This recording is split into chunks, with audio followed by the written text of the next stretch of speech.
Universitas Hasanuddin, panjimu kita bawa serta, panjangkan di medan bakti amamu kita bawa bersama, membina kejayaan Nusa Indonesia bahagia, putra putrimu kini bangkit dengan jiwa Hasanuddin.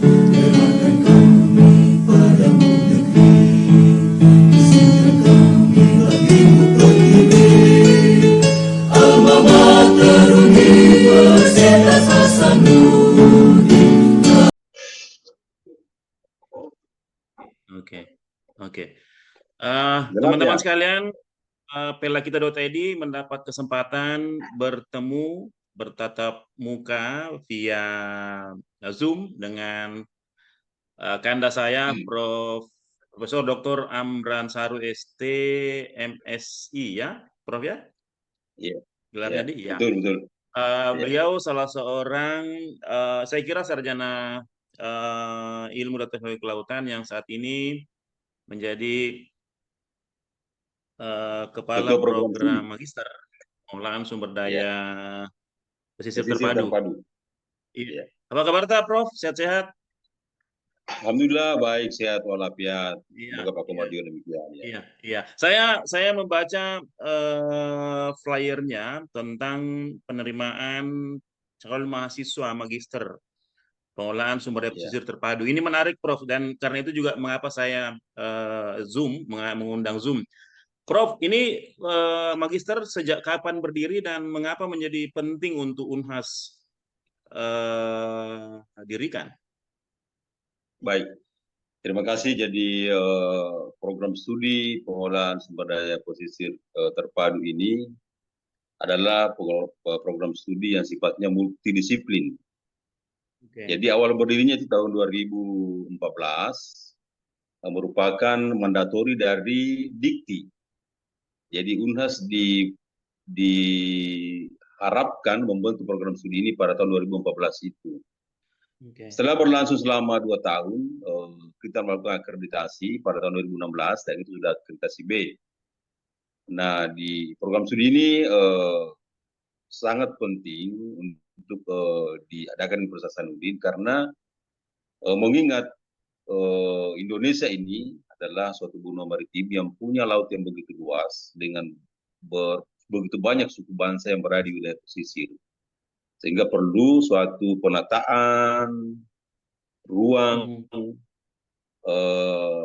pengelolaan sumber daya, pemanfaatannya secara optimal, ya, kemudian penataan hukumnya dengan baik dalam hal legitimasi kebijakan pemerintah, kemudian juga membantu pemerintah dalam membuat kebijakan-kebijakan yang kita sebut dengan rencana pengelolaan wilayah.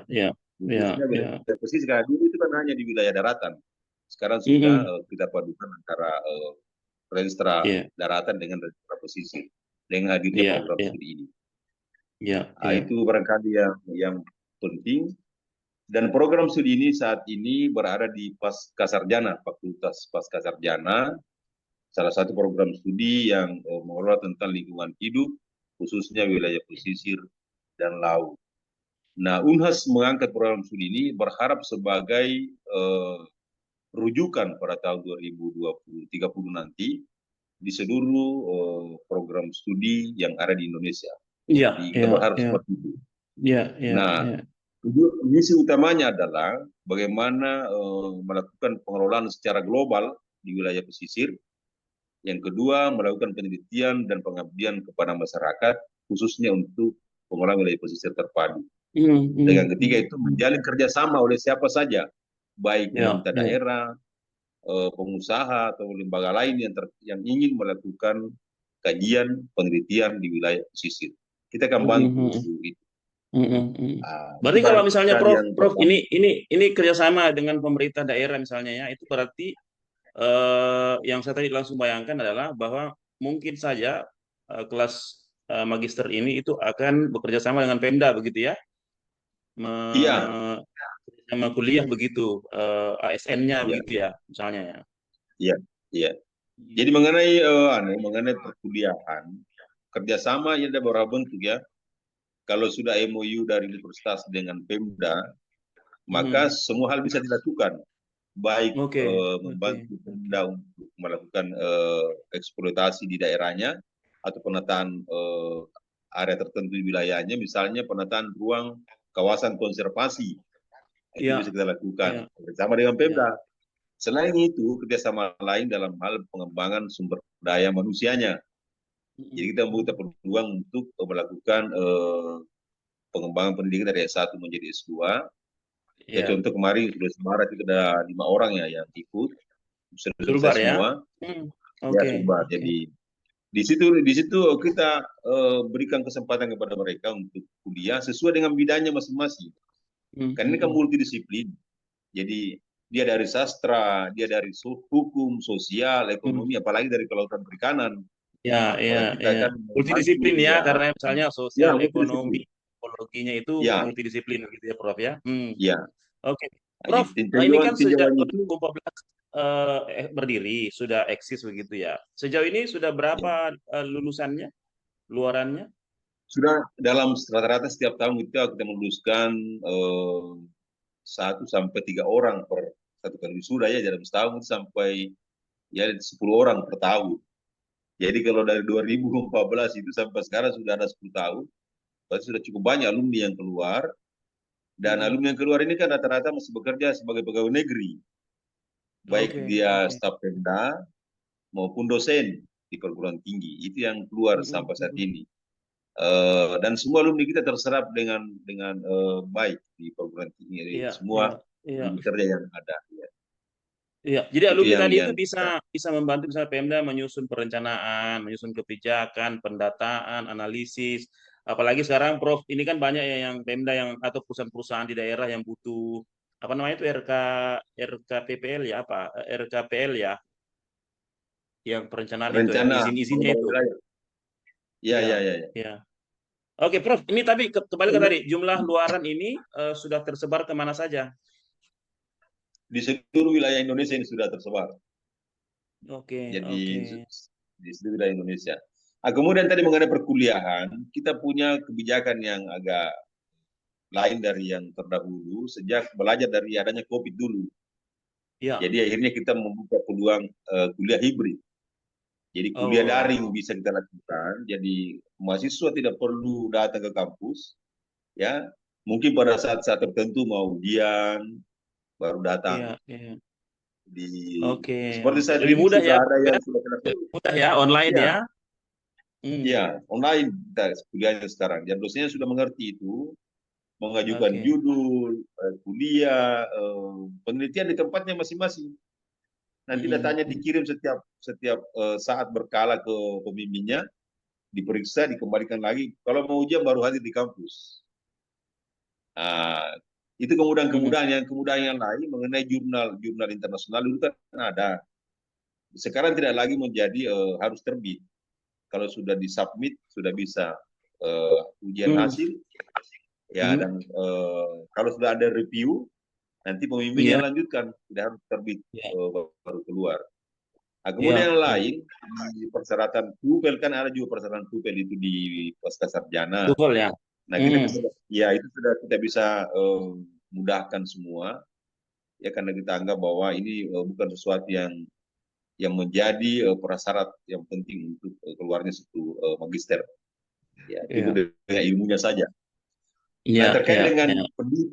apa namanya pendidik itu kan dalam pengolahan ini kan semua di situ ada ahlinya ya, ahli penataan ruang itu sudah ada di situ, ya luaran dari IPB dan ada juga dari luar negeri ya, Luar negeri. luaran. Hmm. Kemudian ada yang ahli di bidang ekologi karena kita ini kan mengelola pendekatan ekosistem berbasis Iya, iya. keberlanjutan ekosistem ya, konservasi. Benar, Jadi benar, ada benar. ekologi di situ dari luar negeri ya, dari Prancis, dari Denmark, dari Inggris ada Iya, di situ semua belajar saat ini. Eh, dan mereka siap membantu kita dalam hal melakukan penelitian untuk pengembangan mahasiswa bersangkutan. Ya. Jadi seperti itu yang kita. Iya. Saya kira menarik, Prof ya. Jadi alumni ini atau luarannya ini akan menjadi kontributor dalam pengolahan sumber daya pesisir terpadu ya di sejumlah katakanlah kabupaten kota yang ada lautnya begitu. Nah, jumlah guru tenaga pengajar sekarang ada berapa orang? Kalau di PSPT sekarang ada kurang lebih 32 orang ya. 32 orang. Sekitar 80% itu profesor. Jadi Profesor bertambah ya, ya. saya ada 20% saja yang doktor. Ya. Dan itu mereka ahli semua di bidangnya. Jadi, nah mengenai mata kuliah, karena ini kan magister itu kuliahnya hanya 2 semester. Jadi semester pertama itu mereka mengambil 18 SKS mata kuliah, kira-kira 4 atau 5 mata kuliah. Juga sudah melakukan proposal. Jadi semester 1 sudah proposal mereka. Ada kolokium ya. Nah, jadi semester 2 itu sambil dia penelitian masih mengambil 2 mata kuliah supaya ada ikatan dengan kampus. Karena kalau dia meneliti saja dia lupa nanti bahwa saya mahasiswa. Ya. Jadi sampai dia kerja di kantornya ngambil data, dia juga tetap kuliah online selama 2 mata kuliah itu. Semester 3 itu sudah magister dia. Jadi 1,5 tahun sudah bisa magister. Paling lama 1-2 tahun. Nah, itu kita harapkan seperti itu. Nanti kita dampingi dia mengenai judulnya apa, kita kasih pembimbingan sesuai. Misalnya dia bidang antropologi maritim, antropologi. Nah, kita panggil dari Sospol, ahli antropologi maritim, Pak Munsi Lampe, silakan dibimbing ini. Untuk menjadi magister pesisir bidang antropologi maritim. Nah, seperti itulah. Jadi sangat dimudahkan itu saat ini. Ini barangkali Pak Komar yang ingin kita sampaikan. Iya. Dulu Kak, ini ada hang nanti saya ditunggu lagi apa tidak keluar semua suara tak. Ntar dulu. Oh, bah. Nah, kemudian bentar. dalam pelaksanaan penelitian ini nanti kan biasanya bisa terkendala di penelitian. Nah, pembimbing itu bisa berkolaborasi dengan mahasiswa untuk mengajukan biaya penelitian melalui Kedikti. Ya, atau lembaga penelitian untuk penelitian ya. Ada peluang. Ya, jadi kalau proposalnya sudah ada, kita bisa buat sedemikian rupa dia juga mendapatkan bantuan penelitian. Itu bisa. Nah, yang penting sebenarnya mahasiswanya mau selesai. Selama mahasiswanya selalu dekat dengan dosennya, kita kan bisa cepat selesai ya. Iya. Dan saya pikir dengan sistem kuliah online ini menarik ya. Pak Prof, ini sistem perkuliahan kan mudah ya, lebih praktis ya. Jadi Unhas pertama saya kira untuk penelitian ya. Ada misalnya kalau yang saya ingat ada Marine Station, ada lokasi-lokasi yang kemudian bisa menjadi lokasi penelitian, itu bisa dimudahkan oleh kelas pasca sarjana pengolahan pesisir terpadu ini ya. Jadi ini sebenarnya Pak Komar ini, sebenarnya penelitian kita ini kan mahasiswa senang meneliti di tempatnya. Misalnya dia bekerja sebagai pegawai di tempatnya, kita swasta atau negeri. Dia sudah punya data misalnya taruhlah misalnya kerja di kawasan industri, ekspor impor udang misalnya ya. Nah, dia mau tahu bagaimana kualitas produksi yang baik. Maka data-data itu yang diambil nanti kita bantu mengolahnya menggunakan apakah model pengelolaan pengembangan produk ya dengan menggunakan tools-tools tertentu itu bisa kita bantu. Jadi tidak perlu datang ke penelitian di Unhas. Nah, tapi kalau dia mau datang juga kita punya fasilitas banyak, ada laboratorium, lapangan dan laboratorium lab yang bisa digunakan untuk penelitian. Misalnya di penelitian tentang pengelolaan hatchery, bisa langsung barang lompok kita buatkan bagaimana pengelolaannya, atau siklus distribusi pemasaran produk tertentu bisa kita buatkan model-model pemasaran. Jadi di PSP itu ini karena multidisiplin, mulai dari sosialnya, ekonominya, sumber daya alamnya bisa kita kerjakan. Namanya terpadu, ya, namanya sumber daya terpadu. Jadi semua hal bisa diselesaikan di situ. Iya, jadi kesannya adalah bahwa untuk studi seperti pesisir terpadu ini itu multidisiplin, multi bidang ya, termasuk juga nanti tenaga pengajarnya bisa diundang, diajak dari fakultas lain ya, karena begitu ya. Tadi kemaritiman macam-macam. Pak Prof, ini mungkin teman-teman ingin tahu, ini kan batasnya kalau saya lihat di video itu 11 Juli itu pendaftaran akhir ya? Kita bisa atur Pak kemarin itu. Oh, Jadi oke, masih bisa oke. kita fasilitasi untuk sudah mau ya. Saya bisa Oh, lobby ke jadi Sarjana mhm. ya menambah waktu Oh, kalau oke. memang ada yang mendaftar. Ya, Oke, jadi oke, tidak oke. Baik, bukan berarti deadline-nya pada filter itu yang tidak tertulis di situ. tidak harus sampai tanggal 11, masih Ya, jadi memungkinkan kalau misalnya ada teman-teman ya. menelaah, menimbang untuk ini ya? Oke, oke. Jadi sistem penerimaan di Pascasarjana UNAS sekarang itu setiap semester. Oke, Ya, setiap semester. Jadi misalnya semester ini dia mendaftar, baru sempat meregistrasi sebagai peserta. Ya. mhm, Nah, terus mhm. saya akan bantu untuk masuk seleksi. Bisa seleksi sendiri kalau misalnya dia ada berapa orang, saya akan tes Ya, sendiri, baru nanti nyatakan lulus sendiri. Kalau mau kuliah oke. semester ini nanti, semester awal tahun 2024-25, boleh. Kalau misalnya dia mau pending semester berikutnya, tapi kan sudah lulus, ya nanti Ya, semester berikutnya baru ikut kuliah, baru membayar iya, dan iya, sebagainya seperti itu. iya. Boleh Jadi fleksibel.